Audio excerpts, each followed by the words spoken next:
Tired of Gmail showing military time when you want AM/PM?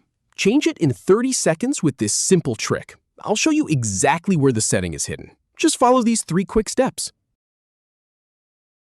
First, head over to the Gmail homepage. Then, click on the gear icon in the top right corner to open the Settings menu.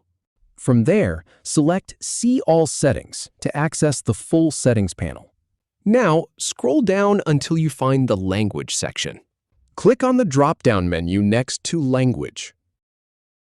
If you prefer a 12-hour clock, choose English, United States. Alternatively, select English, United Kingdom for a 24-hour clock.